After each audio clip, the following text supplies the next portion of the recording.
I've had this Honda Civic Type R for a little over 2,000 miles and 4 months. And I kind of wanted to just do a review and a deep dive into what it's like to live with this 2019 Honda Civic Type R. So some quick stats about the car. It's a 2019 Honda Civic Type R. One owner before me, and it had 42,000 miles when I picked it up. There were a couple things that I needed to address. So when I first bought this car, it was really low, so it was lowered on Swift springs with the stock 20-inch wheels and some really thin Westlake tires, and so it was really bumpy and just super uncomfortable. So I picked up these 18-inch Enkei TSV wheels, 18 by 9.5 with 255/40 18 Michelin Pilot Sport all-season tires, and I put it back on the stock OEM suspension, and so now it rides a lot better. It's much more compliant and not as stiff and crashy compared to what it was previously. And so I know the styling on this car is a little controversial, but me personally, it's definitely grown on me. And ironically, as I've gotten older, I've actually appreciated cars that look like this and are just, a bit more out there. Yeah, man, I mean, the looks on this car, you love it or you hate it, but one thing I'll say is it definitely doesn't drive definitely doesn't drive the way it looks. Here's the interior. Here's the hatch, obviously very spacious. We've also got this cargo cover. And so this car, I mean, it definitely looks like, looks crazy. The body panels look like they've been stuck on. The rear wing, the vortex generator, I mean, everything just looks kind of like out there and in your face. But I mean, personally, I think that cars like this will age gracefully, believe it or not. Only because, in a couple of years, all of the cars on the road will look pretty bland and won't look as insane as this car right here. So here it is. Legendary K20 engine, K-Series engine, 2-liter turbocharged engine, makes about 305 horsepower, 295 foot-pound of torque. Plenty of torque and power, and the car weighs about 3,100 pounds, so this thing moves. And obviously, torque steer isn't as bad with the revised suspension from Honda. And so, yeah, man, all around it's a great car. All right, so why don't we go for a drive? So the neat thing with this car is, throw this in the back. The neat thing with this car is there are 3 drive modes. We've got Comfort, Sport, and Plus R. I typically just drive in Sport mode, which is the default setting, and that's comfortable enough for me. And so I guess I should talk through the pros and cons of this car, the kind of buyer that would appreciate a car like this, and what I don't like about this car. So obviously the pros of this car, I mean,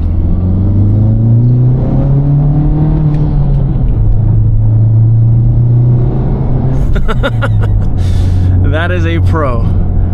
The shifter, the driving feel, the steering feel, the throttle input, really all of the driver inputs are just so dialed in. I mean, the steering feels tight, the shifter feels super mechanical and just right. Like the shifting action is smooth, it's compact. You're never second guessing which gear you're in, and it's just very satisfying to shift. The throttle inputs, So the throttle is responsive, it's immediate, it's linear. You're never surprised. Even the way this car builds boost is very predictable. The brakes are amazing. The Brembo brakes have incredible feel and stopping power. The engine comes to life really past 2,000 RPM. And so the pros of this car are that this is a true driver's car. The way it handles the corners, the way it responds to whatever you throw at it.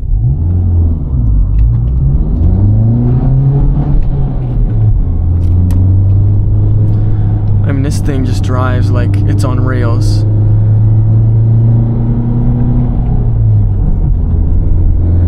And of course, Honda reliability and simplicity. At the end of the day, it's a Honda, and so the parts are much cheaper. They're much simpler to work on, and there's less to go wrong. There are less components to break. Especially coming from, I mean,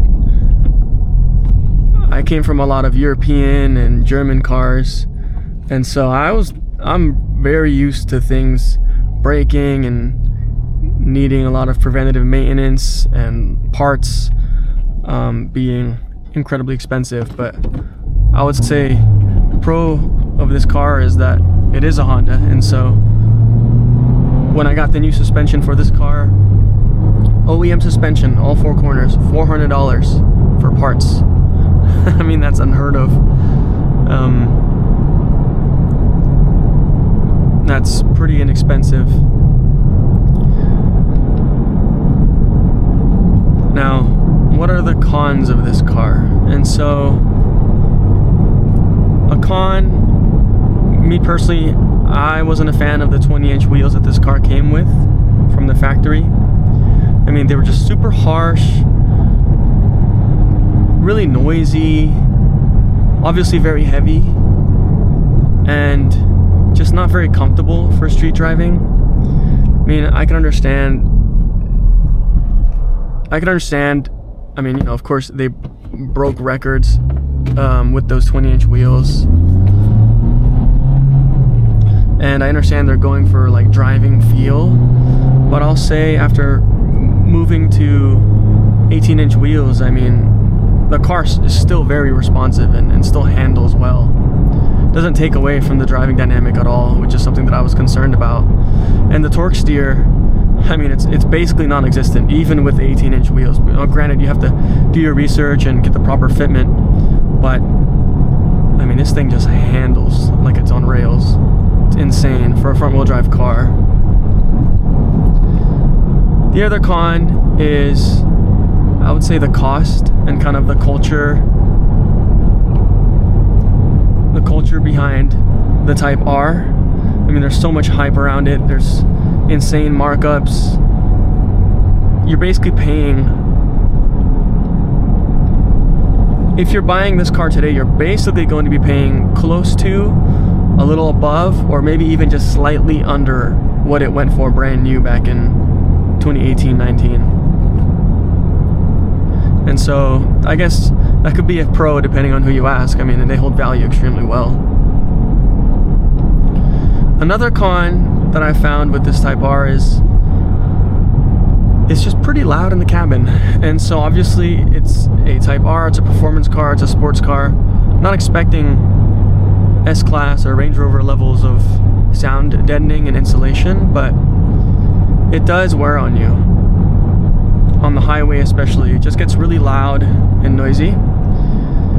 And lastly, I'd say the last con for me personally is the sound system is terrible.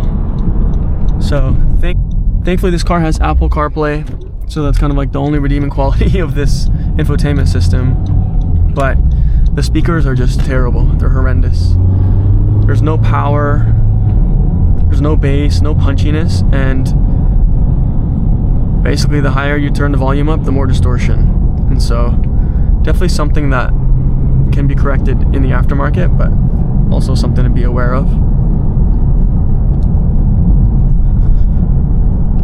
Next, we should go into the kind of buyer that would really appreciate a car like this.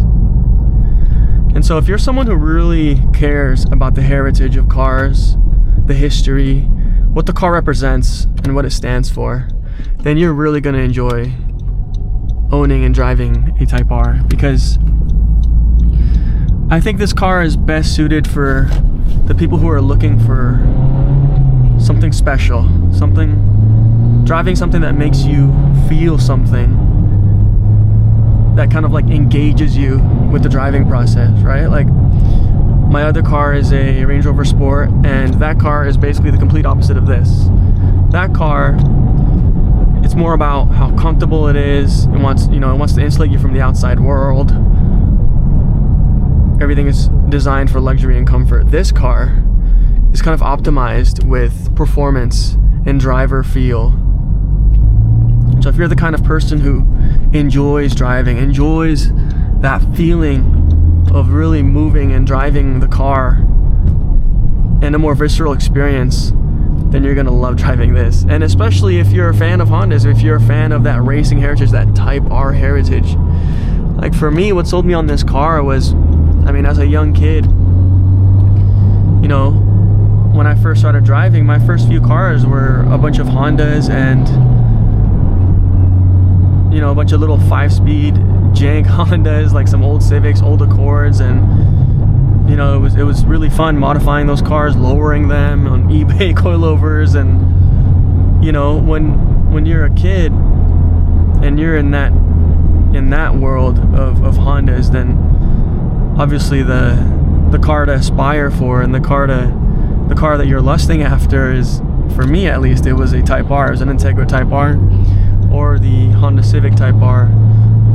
But I just knew as a kid, it was like, okay, this is more of a pipe dream. It's not really realistic. But you know, as a kid, you kind of think, well, one day, right? If I get to a place in my career, a place in my life where I can afford something as cool and as engaging as a Type R, then I will take that opportunity. And at the time, this car wasn't released yet. It was, I got my license in 2015, and the FK8 Type R didn't hit the US market until 2017. And so I'm glad cars like this exist, man. You know, I mean, there's not too many of these driver focused cars. There's just something about this, man. I mean, this is so special. I mean, like, this is insane that we can get a car like this, a 2-liter turbocharged car with a driver focus, and doesn't have, you know, crazy eyesight modules and all this other shit. It doesn't bog you down, right? There aren't too many driver aids. I mean, the most that this car has is the auto rev matching and the brake hold feature, if you want to turn that on. I mean, that's it, right? There's a reverse camera, but for modern cars, as far as modern cars go, this is pretty bare bones. And again, if you're the kind of person who enjoys driving and who values the driving experience more than, you know, being driven and all this technology in between you and the car, then you will love this car. The one thing that I really appreciate about this car is just the way it's just the feel. There's really nothing like this car on the market, right? I mean, dude, this thing is like, it's just insane. It's a riot to drive. It rewards you for driving well. It just takes what you throw at it, no problem, and it just keeps chugging along. And it's insane. It's insane how fun this car is. Like, it just reminds you, if you're a car enthusiast, it just reminds you about what the driving experience could be or should be. If I could only have one car, it would definitely be this car. Because, I mean, you have the practicality of the hatchback, the 4 doors, 4 seats. You can basically drive this in most weather conditions, and it doesn't beat you up too much for driving it every day. I mean, like I said, the stock 20-inch wheels, some people love them, some people hate them. Personally, I'm not a fan, but if that's your thing, more power to you. But yeah, what's interesting about my journey with this car is, I mean, my cousin has had a 2017 Honda Civic Type R for 8 years. And so I've spent a lot of time in this car as a passenger. And I kind of always felt like, you know, this is such a cool heritage car. But it was definitely a car that I overlooked personally. I was very into European cars and German cars. I still am. But, you know, I knew... Oh, damn, just scraped. That hurt. I knew that they just won't be making cars like these anymore. In the era of EV and hybrids and self-driving technology, I mean, these cars are becoming more and more rare. And so I knew it was basically an opportunity to own what might be the last true driver's car, or one of the last true driver's cars. I'd say if you're looking into buying a Honda Civic Type R, obviously all of the usual advice that people give is sound advice, like get a PPI and research your local market, try not to pay any markups, look at the Carfax history, look at the ownership history. I'll say all that to say that you probably are already aware that the market for Type Rs is pretty unique. In my experience, I mean, I've bought a lot of cars throughout the years. I've owned like 10 cars in the last 10 years. And so I have a lot of experience buying and selling cars, and the Type R market is definitely doesn't follow the same rules that the regular car market does. There's just so much hype around this car. It's such a desirable car, right? I mean, they only made like 40,000-ish worldwide, and only 20 went to the United States. And so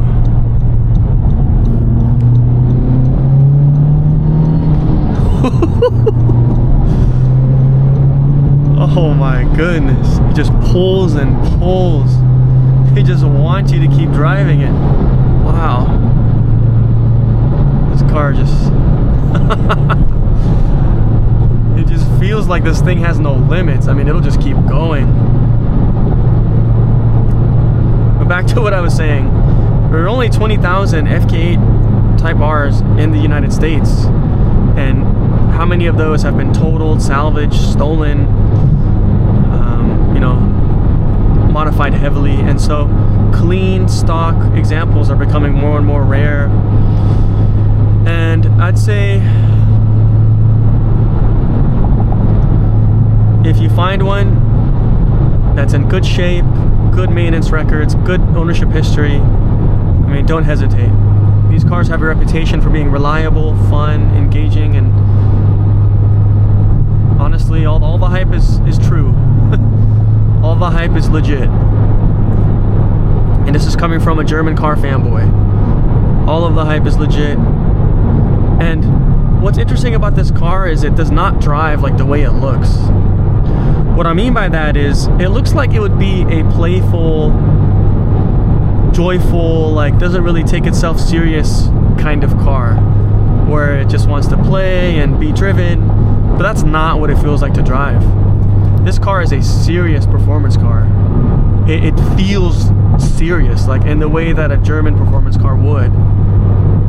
Like, the steering is tight, it's heavy, it's just the right balance, the right weight. It's super responsive. The cornering is obviously really sublime. It's top notch.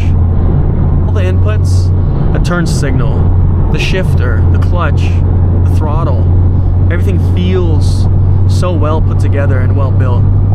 Now, of course, the interior has hard plastic. The door doesn't feel as clunky when you shut it compared to a European or German car. But that's just not what this car is about. This car is about serious performance. And again, like, I just find it insane. Like, the way this car looks, it just looks like it'd be playful and like kind of like a boy racer. It just looks playful, and like it doesn't really take itself too serious. But getting behind the wheel of this car is a car that it just feels like it's like a type A personality car. If that makes sense. Like, it just wants to like break records and like be engaging and be fast and be dynamic, and like it's not caught up with being playful. It's caught up with trying to win races and be legit and be serious. So it feels playful in the way of like, dude, it performs so well, it just feels comical. like this car weighs 3,100 pounds and it has over 300 horsepower. Like, that's just insane power to weight ratio. You can get yourself in some real trouble in this car. I figured I'd do a little segment on what's went wrong in the last 2,000 miles that I've owned this car. There are actually a couple things that have gone wrong. So firstly, the air conditioner went out. The air conditioner shaft seal apparently is a really big issue with 10th gen Honda Civics in general, not just the Type R. And so that went out, and I was able to get that replaced under warranty, free of charge, thankfully. Honda has a 10-year 100,000 warranty on all 10th gen Civics with that issue. Secondly, the fuse happened to go out for the infotainment system. So my dash cam and my infotainment were out. That was a simple fix.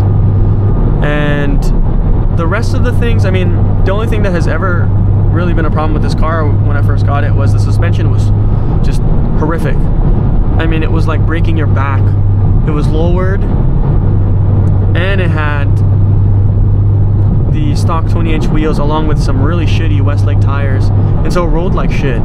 But that's not the car's fault, that's the previous owner's fault. So ultimately, going back to stock suspension and getting some 18-inch wheels, it was like night and day. It was absolutely insane.